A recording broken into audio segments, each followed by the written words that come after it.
Peter Parker has had it rough the past few months, moving away with his wife only to be brought back to New York. But with the return of his greatest foe, Norman Osborn, things have gotten even crazier. With the loss of his brother and daughter, Peter Parker and his wife Mary Jane must cope with their losses. Between their return to college, Norman Osborn, the Stacy family, new gangs, ninjas, and the Trapster, will they rise above it all or crack under the weight?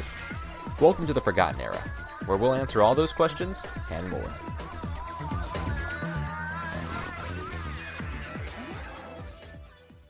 Hello, everybody, and welcome back to the Forgotten Era podcast.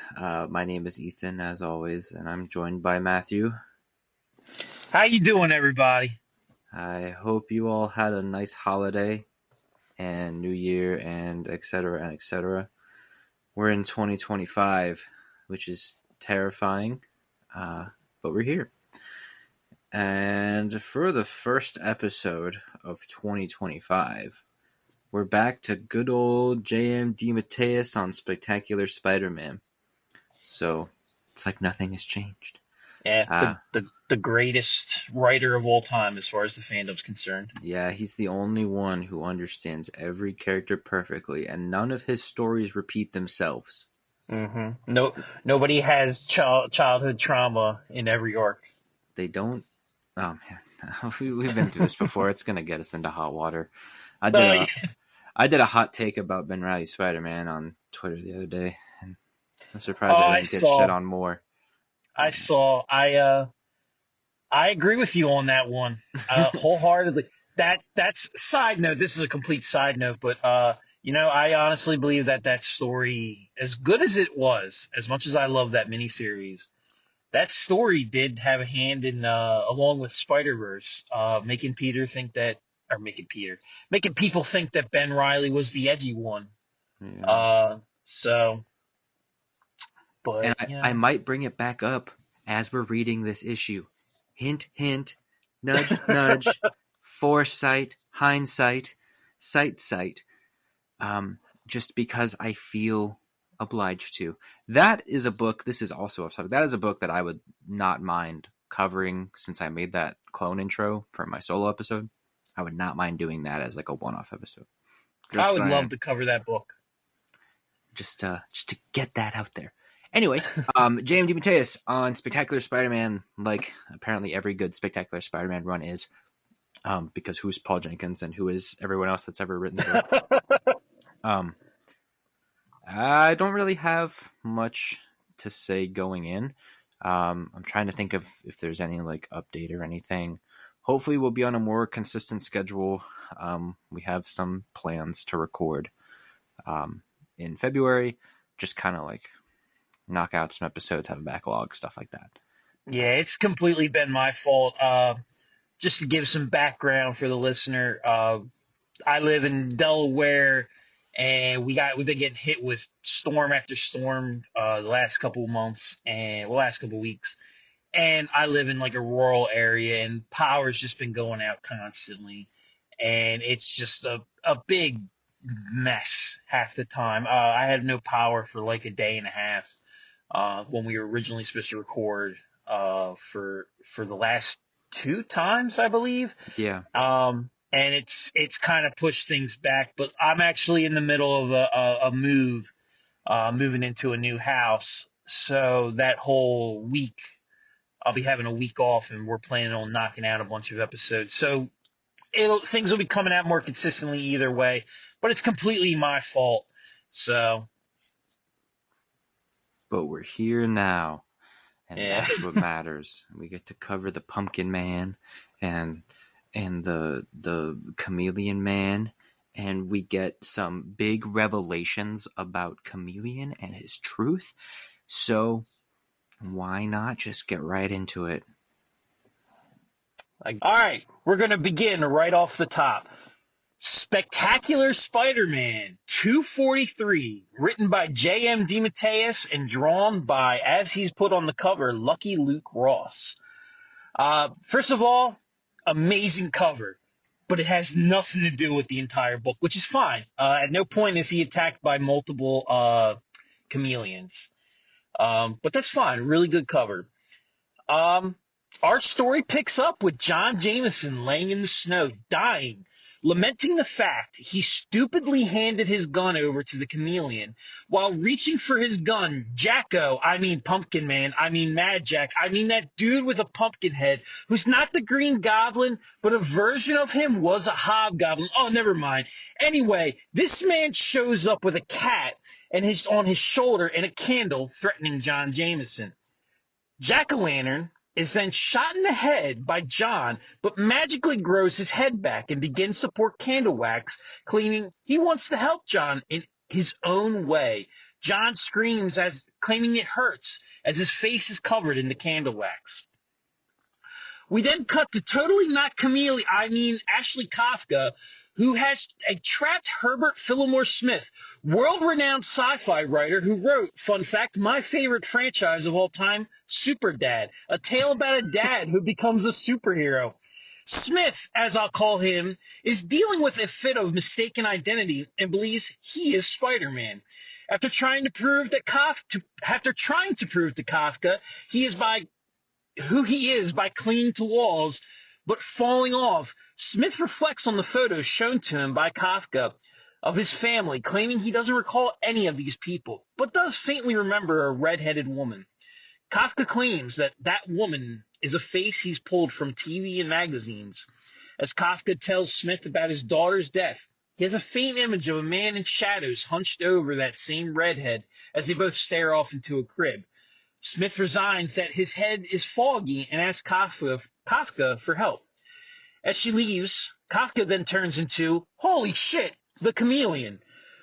We then see Kafka and John, the real Kafka, who's a lot less red in the face, embracing as they reunite, as they rush back to Ravencroft to figure out where Chameleon has gone.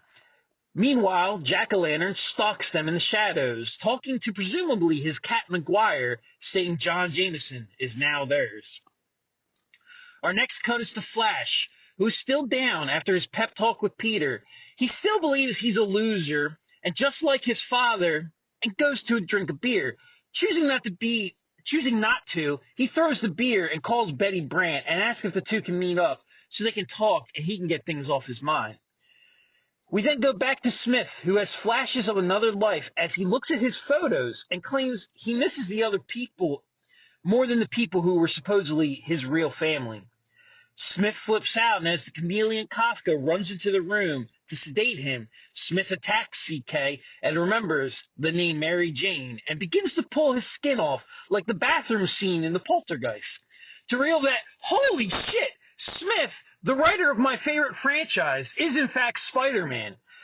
Peter then begins to beat the absolute shit out of Chameleon, which is a staple of this era, while still holding a grudge after the events of life theft.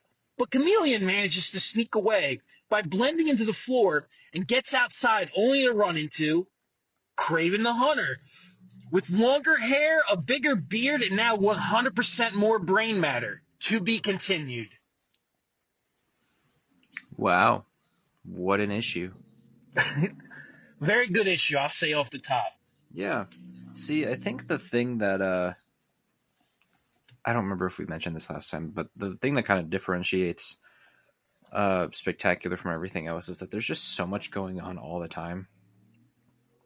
But it all jives together really well. Yeah. It just kind of leads to it feels complete. It's 23 pages and it doesn't feel like a moment is wasted because you have 3 or 4 different plots going on right now. You got Jack-o'-lantern, you got Kafka and Jameson, you got the thing with Chameleon, you got Mary Jane, you got fucking Flash and Betty, and yeah, it's a lot, but it's a good thing that it's a lot. I will say that out of all the plots going on, the one that I'm least interested in is the Flash plot. It's something that Flash has always had problems, and after a while, it's just kind of like, all right, dude, like let's move on. You know what I mean? But like that's my own personal thing.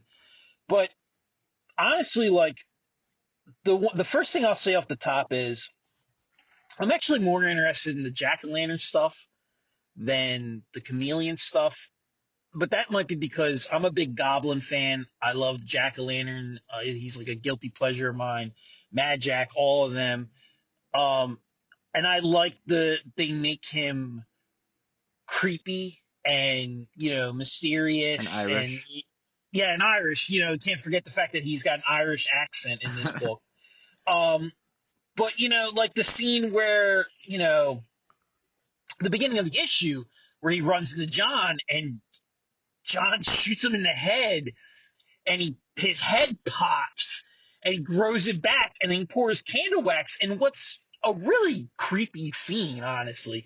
Like having candle wax poured on your bare skin, if you do not know, is painful. It will send you to the hospital.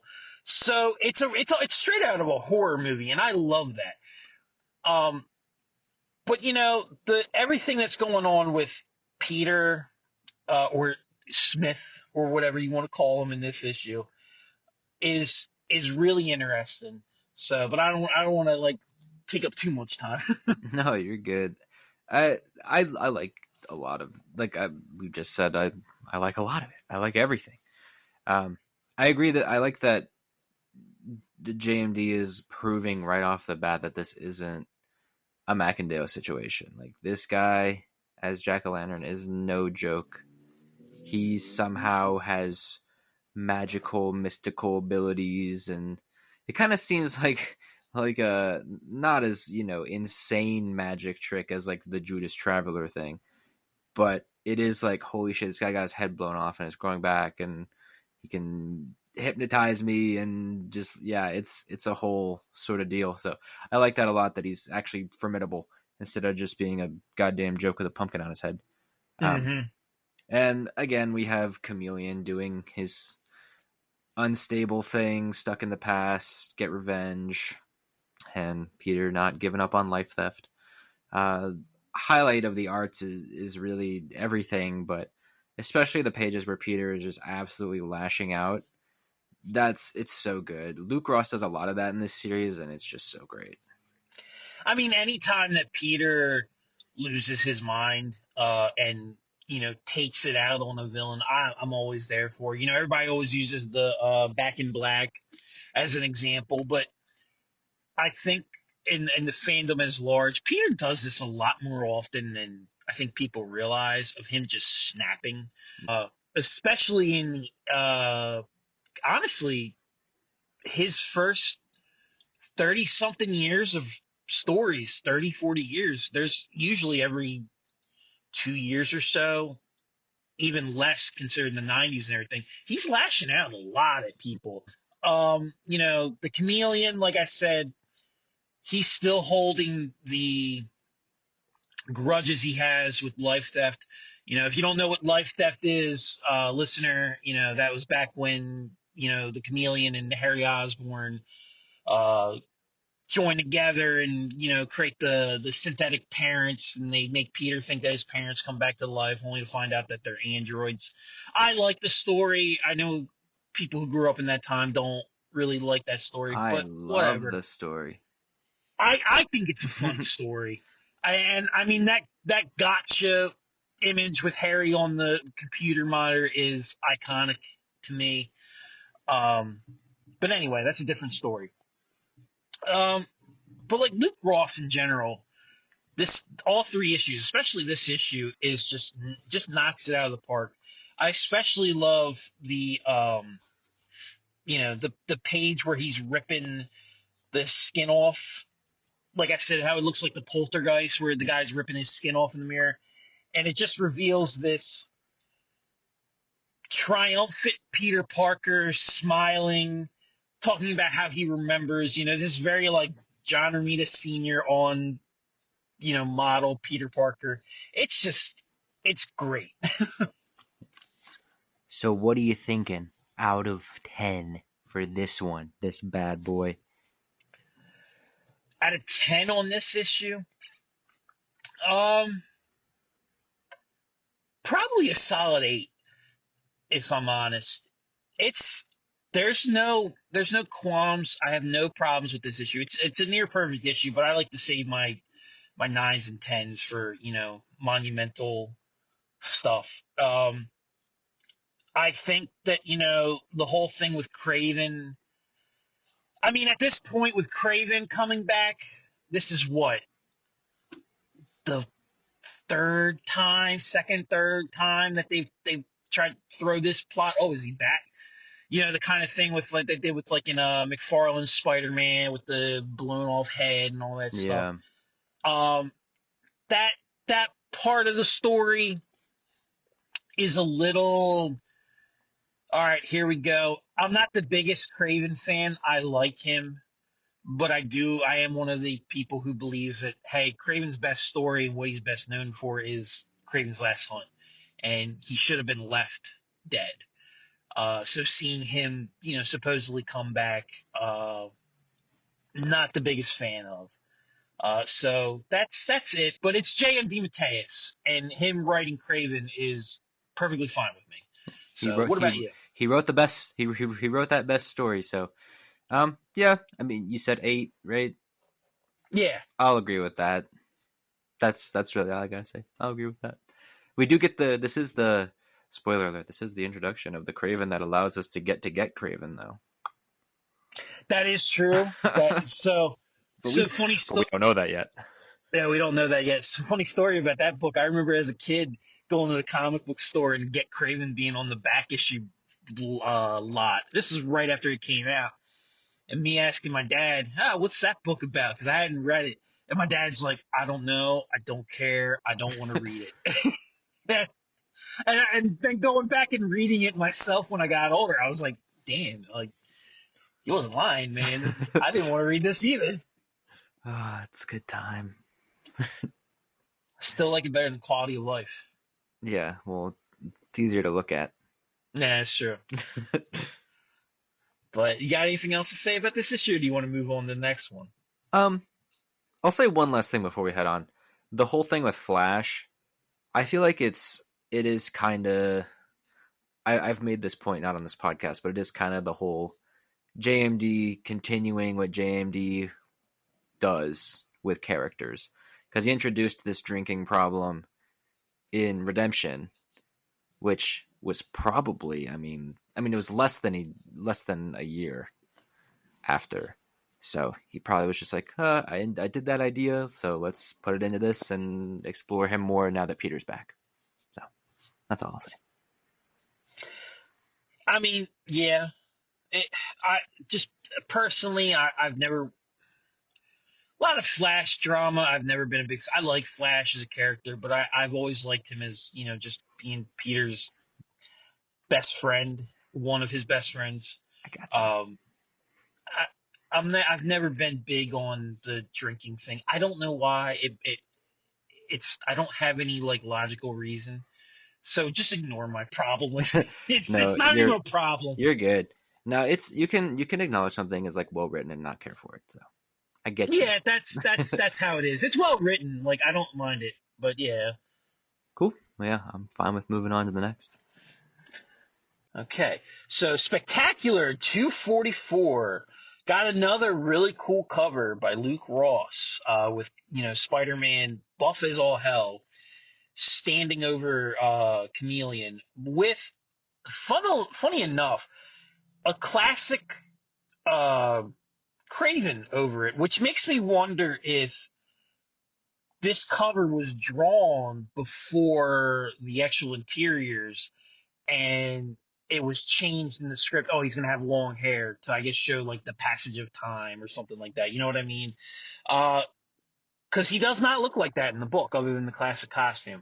But anyway, Spectacular 244, same creative team. Our story begins with a shadowy figure emerging from the shadows in a warehouse filled with animals, only to reveal that, holy crap, it's Kangaroo, the world's most evil criminal mastermind. Hide your kids and hide your wife, because he's coming for you. As the new Kangaroo gives his speech about the OG Kangaroo being his hero, the man springs off in action, claiming his run-in with Spidey was just bad luck, and that next time Spidey will end up dead. When all of a sudden, the evil Spider-Man shows up and knocks out our hero Kangaroo.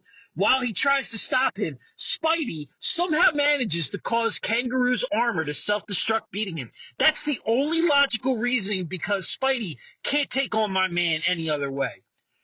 Peter then does his best Mark Bagley Scarlet Spider 2017 with a smirk behind the mask. As he webs him up, but alas, the Grizzly is there to save my man, my one true love, the Kangaroo. So Peter returns home to tell Mary Jane that the Chameleon knows about his true identity and that they should be worried. MJ jokes about how it's funny he didn't figure out who Pete was in Life Theft, and reassures him that they can start over because they have faced bigger threats like clones and Eddie Brock. MJ jokes about Peter dyeing his hair blonde, to which he states he never will dye his hair blonde. We then cut to Kraven standing over Chameleon, who freaks out because Kraven is dead supposedly, but this Kraven drags Chameleon via a whip around his neck, lambasting him about his failures. Chameleon believes that this is all a hallucination, but Kraven tells him that he thinks too small and that they need to widen his vision. We then cut to Flash and Betty walking in the rain as Flash tells Betty his problems and thanks her for coming, despite them having issues in the past. Flash talks about his father and his fear of becoming an alcoholic, but Betty assures him that won't happen. He then tells her about his new job and talk with Spider-Man, and in the same breath tries to get Betty to come over to his place to, what we can assume, sleep with him. Betty gets mad and tells him to F off, telling him if he needs someone to hold his hand, to call his mother. Flash is in a rage and decides he's going to have a drink or two. We then cut to Arkham Asylum, where Bruce and Dick look up Clayface's known identities and locations on the Bat computer. John and Kafka, as they kiss and decide to look where the chameleon is, as Jack-o'-lantern watches in the shadows. We then pan back to MJ as she has nightmares about a man laughing and reaching through a glass of a mirror, and goes to get, in the first example of Luke Ross not apparently knowing how to draw a baseball bat, stating that she will slug Chameleon to Yankee Stadium if he tries to come for them. As Peter combs the city for the Chameleon, the villain is currently having it out with Kraven in the brownstone where Kraven took his life. After a short fight, Kraven reveals to Chameleon that the two share the same father, and that he is in fact a Kravinoff. Feeling rejuvenated with this new sense of identity, the new Kravinoff notices Kraven vanished, but brushes it off as part of his delusion. Peter finds the new Kravinoff. Man, I cannot talk during this summary today, but is halted in place when discovering that John and Kafka have been captured. To be continued. What are you thinking about this issue and not my summary? Because I was stumbling over myself. Holy hell. I'm sorry. No, you're fine. I don't know. This one's a little weaker for me personally. It's not bad. It just, I don't know, doesn't have the same kind of balance I feel that last issue had. It's a little more like all over the place, and the thing that like the most to me that I'm just kind of like, what is, how did Kafka and Jameson just like teleport into that cage if Chameleon like just got there and was talking with Kraven the whole time? Yeah, they do kind of, make you assume that he like knocked him out or something. It's just like, oh, Peter shows up and then boom, they're in a cage. But I mean, of course, the stuff with Kangaroo and Grizzly is hilarious, and the fact that he blows his own armor up. I don't know. Just writing that. What do you mean he blew his own armor up? Oh, sorry. I mean, Spidey stared too hard, and he somehow used his mind powers to blow it up without touching him. Thank you. That's the only logical reasoning. Everybody knows Spider-Man. Everybody knows Peter Parker has telepathic powers. He got it after the Clone Saga. I like that it's there's kind of like a real life reference, with the whole Peter and MJ talking about, like, MJ's talking about, like, I've been kidnapped by Kane and dealing with Chloe, don't say it. Like, because that was allegedly, a big thing in the Spider office was like, don't say the C word. Yeah, don't mention it. You can't say the C word. So that's just pretty funny. Again, it's the whole instance of not forgetting that it happened. So I'm very okay with that. But overall, like I said, it's not that I dislike this issue. I just think it's not as well balanced and, I guess deep as the last issue. But still a lot of fun. And we just see a lot more of, Jack-o'-lantern in the shadows. And the 90s, we can never get rid of the shadowy men watching another person. So. I mean, it's definitely a trope of the 90s, but, like, I think a problem that the Clone Saga had was where you would have shadowy person watching shadowy person, so on and so forth. Yeah. That does get a little redundant after a while. When you have like one person that's watching a shadowy person when you have one shadowy person watching a bunch of characters and there's obviously an overarching plot, that's happening, I'm fine with that. It's an easy way to set up an overarching story. And still kind of tie everything together. And I think Jack-o'-lantern is a very good, like, transition piece. He kind of goes from, Kafka and, to MJ. Wait, I'm actually skipping ahead. I skipped ahead an issue with that whole MJ thing. But I mean, the thing that, like, we're kind of skipping around the big revelation that, he, Chameleon's a Kravinoff. That's a pretty, at the time that this came out, that was a pretty big revelation. The two characters have always had ties with each other. Chameleon calling him to New York. All that stuff. Back in the old days. But I personally kind of like that retcon that they're related. Chameleon to me he's a fun villain, but there's not a lot of meat on the bones. There's not a lot of, like, story, not a lot of stuff behind him. He's either conniving, or he's kind of like the Cowardly Lion of Spider-Man villains, if that makes sense. He's kind of either like running around screaming, running away for his life from Peter, or maniacally changing into people, which makes sense for a scrawny guy like Chameleon. I do like it. I do like that it gives him a new identity. It kind of rejuvenates his psyche. I also kind of find it funny that there are funny moments where he's just like, he's getting dragged by a whip with his by the neck with a whip and everything, and he's like, oh, this is such an odd hallucination. I like moments like that. I think they're really funny, like, little moments. But I like this issue. I like the callback to Craven's Last Hunt with Peter on the wall and everything, with similar to that kind of like the lighting of the issue. But overall, if I had to grade this issue, I'd probably give it a 7. So.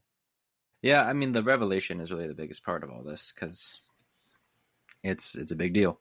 It helps to tie together, like, subconsciously for Dimitri, that why he wanted revenge so bad, like, why he cared so much that Kraven blew his head off, like, why he blamed Spider-Man for it. So we kind of understand why all that, even if not even Dimitri knew or suppressed it.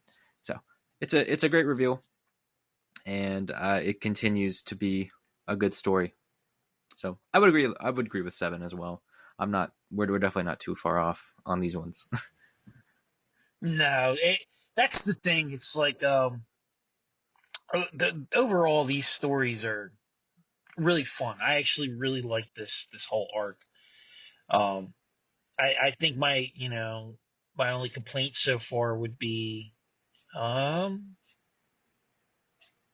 actually I can't even think of one just yet. Well, I'll wait till we get to the end to talk about Yeah. complaints. I don't really have any right now, but I don't know if you want to move on to the next issue Yeah, and let's do get all this out of the way. it. Okay, so Spectacular Spider-Man 245. First off, I've been talking about the covers. This cover, classic John Romita Sr. cover, with, Spidey swinging by one hand with the fist coming forward, um, you know, Chameleon changing from Peter, and MJ screaming. Very reminiscent of like his old school, romance comics. It's very underrated cover in my opinion, as far as like the pantheon of his covers. But moving on past that, we begin with Flash being drunk at the bar and threatening the bartender for not giving him one last drink. He's then thrown out into the rain as we cut to MJ, worried about the situation with Chameleon knowing Peter's identity. As she walks to the window, stating that she knew what she was getting into marrying him, she opens the curtain to see Jack-o'-lantern staring back, but then vanishing. Still going by Kravinoff, Chameleon tells Spidey to do as he says, or the two captives will be killed in one of Kraven's electric cages. As Peter beats the hell out of him, as he's ought to do, Peter is stung by a tranquilizer dart and wakes up in the cage with the two captives. Chameleon then claims he's going to visit an old friend as he transforms into MJ. We then cut to the true plot of this issue, as the Grizzly offers Kangaroo some coffee and actually gives Kangaroo good advice about picking himself up when he's down. As Kangaroo tries to leave, Grizzly says they need to stick together as the fucking Gibbon and the Spot show up and walk through the door. 10 out of 10. We then cut to MJ sleeping on the couch as Peter comes home and assures her that the Chameleon is taken care of. As the two go to bed, MJ tells Peter they need to be silent for not to wake Aunt Anna up. And as Peter watches his face, MJ attacks him in yet another example that Luke Ross doesn't know what a baseball bat looks like, stating that she knew it was the Chameleon because he didn't know that Anna was gone and that she was creeped out by his kiss. Chameleon then says he can be any man that she wants, but he is still going to get his revenge on Peter. During this, Peter blames Kafka for the situation and attempts to break out. But upon failing, webs up his hands and breaks the fence with no issue, as the two look in awe. Peter then rushes home to find MJ beat the Chameleon, and they laugh about it, only to find that he has escaped again, but fear not the man then runs into Kraven, where he is then told that Kraven is in fact real and he was the one who shot the dart. Kraven then shoots Chameleon with a gun, claiming that there's only room for one Kravinoff. Now, that was a bit shorter, but I did feel like this issue was, kind of straightforward, so I didn't, feel the need to go through all the details on this one. It definitely is more to the point. This issue. A lot of drawn out action over a couple pages to fill in the space. Oh yeah, 100%. But I'll just say off the bat, this is my favorite issue out of the three. Nice. Yeah, I would probably agree with that. A lot of good moments in this issue. I think the second most iconic part of this storyline, if you want to call it iconic, is the whole Mary Jane beating Chameleon up. Very cool, story kind of ties in line with, MJ or not MJ, Aunt May and drugging with the cookies and everything. That's another classic. Peter, Parker family being able to take care of themselves. Peter being able to, trying to break through the fence and, failing once, twice, and then being like, having somebody tell him, you can't do that. And him being like, fuck you. And then webbing his hands. I don't know why he didn't do that the second time. He already grabbed the thing once and had seen, hey, this doesn't work. But then breaking the thing in a triumphant, splash page or full page is really, really nice. No, Luke, Luke Ross really just wanted to draw some Mickey Mouse gloves on actually, you Spider-Man. are right. They do look like Mickey Mouse gloves. I love that single page where he's breaking free. It's so good. Oh yeah, big barrel chested Spider-Man. Yeah, it's just so perfect. It's just so perfect. It really is. Luke Ross just knows how to draw an action scene. Yeah, he can draw Spider-Man like how you picture Spider-Man in your mind. That's probably what Luke Ross draws Spider-Man like heroic, ready to go Spider-Man. Oh, 100%. I do feel like, the best thing about this story is Peter just being, this specific issue, other than the Mary Jane thing, is Peter just being like turning to Kafka and being like, you're the one who, fucked up this whole situation. Yeah. And her being like, oh, you're right. Because I absolutely love it when Peter snaps, and he doesn't have to beat the hell out of somebody, but I love it when Peter snaps and gets stern with people, because it's kind of like that mentality you have. I don't know if you ever had like a school teacher that was always nice, and then when they would snap, you'd be like, holy shit, we're in trouble.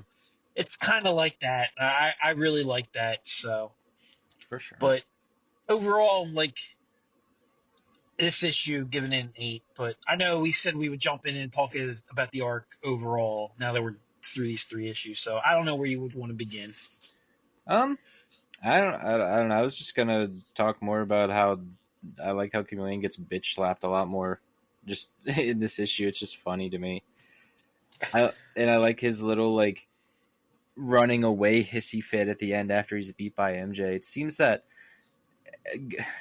this is probably the first instance. It has to be the first instance, but Chameleon just loves to kiss people disguised as Peter Parker. This Michelle Gonzalez, fucking in the Ultimate Universe, he kisses Mary Jane. Mm-hmm. So it's like, I guess that's just a thing that people like to write for whatever reason, and it might be J.M. DeMatteis' fault. I'm not putting the blame on him, but it might be his fault. It's a weird trope. It's one of those things that it doesn't happen a lot, but it's weird that it happened multiple times at all. Especially in the Ultimate Universe, because that is a teenager. Oh, well, the Ultimate Universe also has the creepy body swap issue. Yeah. Yeah, which does not age well at all. And kind of incest. Yeah. Yep. But what was I gonna say? So we've kind of talked about, the Chameleon getting bitch slapped and everything. I like how slimy the Chameleon is in general. How the beginning of this arc that we talked about a couple episodes ago, he's in a terrible state of mind. He's falling apart. He's just a broken man. And then as the course of the issues go on, he tries to make Peter broken. And Peter, being, a damaged person, but with strong resolve, is able to look past, what the Chameleon is doing by, focusing on his love for Mary Jane, which I think is a great plot point. And it can be a little cheesy, I guess. But like, I feel like if you were in a terrible situation, like, you know, um, you would focus on your loved ones. That would be one of your things that you would focus on your loved ones. I got no terrible car accident, or I wouldn't say terrible. I got no bad car accident a couple years ago. And, my first thoughts were, my girlfriend, my parents, stuff like that. So I can relate to that whole, feeling of identity through finding yourself through the people you love. You know what I mean? Yeah, Um, that's a big JMD thing. So I mean, it works, and I think it works well with Spider-Man. Um, it definitely, I mean, it can be like a greatest hits thing with him where he'll do stuff like that all the time, but like it works. yeah, I don't no, mind it absolutely. at all. I I mean, now more than ever, reading stories like this is nice because it's the whole a man's love for a woman and a woman's love for a man can triumph over all. When we kind of live in a universe, I say universe, but we live in a world that is ridden with incredible divorce rates, and there's I feel like it's just nice to have those wholesome moments that show that when you find your person, love truly does triumph. Hmm. So I completely agree. I mean, I've been with my partner for 6 years, and it's when you meet a person that you can truly say, I love this person with all my being. It's a good feeling. I know ever since I've met, my girlfriend, I've gone from, bad situation to picking myself up and being like, oh, I got to do this for us. You know what I mean? And I can relate to that. And I think this is something that I don't want to harp on current stuff. And I'm not talking about, oh, we need to have marriage back in Spider-Man. Um, I do think this is something that is missing from modern Spider-Man. This kind of connection to the family, Aunt May, we'll have it every now and then where he'll think about Aunt May or something like that. But we haven't really had anything since the Spencer run, uh, where he's thinking about somebody other than himself. That's somebody he goes home to. You know what I mean? But I don't want to harp too much on that. The other thing that I'd like to bring up is the plot point that's going on with the D list tier villains. Before this episode started, I was disappointed that we weren't going to review the next issue. Felt like we didn't have the time, but I love bad villains, and this is my kind of story. I love the Spot. Nowadays, you probably could say that the Spot's not a D-list tier villain with him being in a movie and all. You know what I mean? Uh, but I mean, the guy's got a Marvel legend, and it took it. He got a Marvel legend before Kane got a Marvel legend, a classic Kane, or Uncle Ben got a Marvel legend. So like, that says something. But I really like that story. I like that, they're just goofy. They're just friends, basically. They're just goofy. Uh, Grizzly's like, oh, dude, just, we gotta stick together. You gotta pick yourself up. You gotta get back in the ring. Here, have a cup of coffee. They're not like evil people. They're just, goofy. And, the Gibbon. What can I say? It's the Gibbon, man. It's your favorite villain. I know for a fact it's your favorite villain. yeah, yes, I have the Gibbon tattoo. Dude, I was literally going to be like, you have a Gibbon tattoo. It's on my inner thigh. Well, that's the only place where I would put a Gibbon tattoo. Would be my inner thigh. Rubs me right. But oh, dude, that would be so cool, dude. If I ever met a person who had like a D-list tier Spider-Man sleeve, like of villains and everything, I'd be like, dude, we gotta be best friends. Like, yeah, that's awesome. Oh my god! But I don't know. What do you think about this plot point? I love they're called in the next issue the Legion of Losers. I do very much enjoy just because I mean these stories. Flash's is pretty dark. Like overall, Flash probably has like the dark storyline, but they are very serious.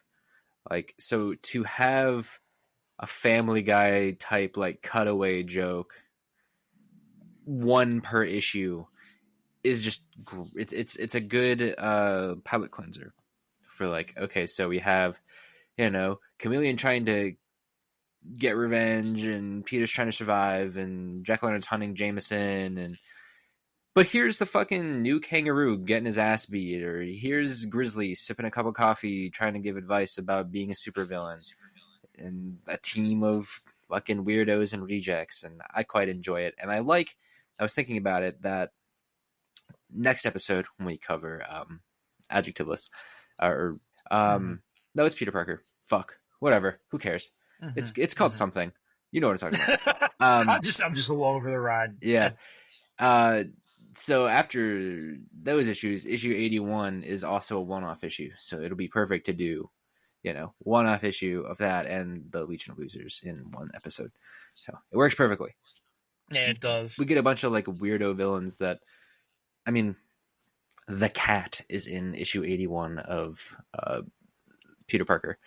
And that's an established character as well, but I don't read like Iron Fist or like any of those books where he would show up. So it's a D-lister for me because I don't know who the fuck he is except for that. I mean, I think for any character that's showing up in a Spider-Man book that isn't one of his main villains, a random person is going to be like, who the hell is this? Yeah, exactly. So I mean, like you said, I do like the Family Guy cutaways. That's a good way to put it. It's a reprieve from, Chameleon being creepy and Jack-o'-lantern being weird and all this stuff. And I mean, the Spot is one of my favorite like bad villains. I wouldn't even call him a bad villain. He's a fun villain, and he doesn't get used enough. And like his whole joke of like what is it? I've been here for an hour, but I couldn't find parking space. You drove? But I thought you could travel through interdimensional spaces. Oh, that's right. Guess I could have left the Toyota at, like, just, and the it's fact that I like the whole very self-aware thing where the kangaroo's like, so what next? You're gonna tell me the Spot is here, and then the Spot shows up, and then he faints. Like it's just stupid. It's stupid, and I enjoy it a lot. 100%. I mean, this is also after the animated series, and the Spot was like a big thing. I was a major player in that show. He causes a lot of problems later on. Yeah, 100%. He's like a huge plot point in that show. And I mean, don't tell what's his face, John Semper. John Semper Jr. Because he'll sit there and he'll be like, I created, the Spot. I created Spider-Man. Anyway, I am the Spot. I am Spider-Man. He takes off his shirt. He's got the costume underneath. He doesn't take off his shirt. He posts another AI image of him as Spider-Man on his Facebook account. So this is a side note, and you can edit this out. You can 100% edit this out. No, I'm leaving it in. So during the 60th anniversary, they did it was Tom DeFalco, and I believe Ron Friends and a bunch of other people did this big stream where you could come in and ask questions, and Semper was on that, and the entire time he's talking, keep in mind he's around people that wrote stories that he basically was just like, thank you, I'm taking that, thank you, I'm taking that, thank you, I'm taking that, and put it in a pot and made a show. But he talks like he fucking like created the entire universe. I'd have to go back and listen to the stream, but I'm pretty sure he was insinuating like, oh, Spider-Man wouldn't be in the spot he's in today if it wasn't for us. And it's like, well, I'm pretty sure this little thing called the Sam Raimi Spider-Man movies have a lot more of a hand in it than the '90s show. Not to take away from the '90s show, um, but not the biggest fan of that guy. I think he's kind of a jackass. But yeah, that's my rant. So sorry about that. I just think it's very rude to sit there and act like that as you're sitting in front of Tom DeFalco. Yeah, for sure. So. Writer of The Amazing Spider-Man during the Forgotten Era. Yeah. It all ties back. And writer of Spider-Man a lot. And editor-in-chief. Former editor-in-chief. Father of Mayday. Yeah. But, I don't think I really have anything else to add. This was just a great bunch of issues followed up by more great issues. But overall, what do you think about this arc in general? Like, what would you rate this arc in general? Overall, we got, how many issues was this? It was 4. So it was, overall, I would give this like an 8.5 out of 10. I'm gonna go an 8. Okay. I'm gonna go an 8 because I gave one issue a 7. I gave 2 7s and an 8, or 2 7s and an 8. 2 8s and a 7. I don't remember if we gave a grade to the first issue, but it don't matter because I like that issue. So retrospectively, I'll probably give it an 8. But no, really good arc, really fun. And if you've never read it, you owe yourself a service to read this arc because it is semi-important to two classic characters in the world of Spider-Man, in my opinion.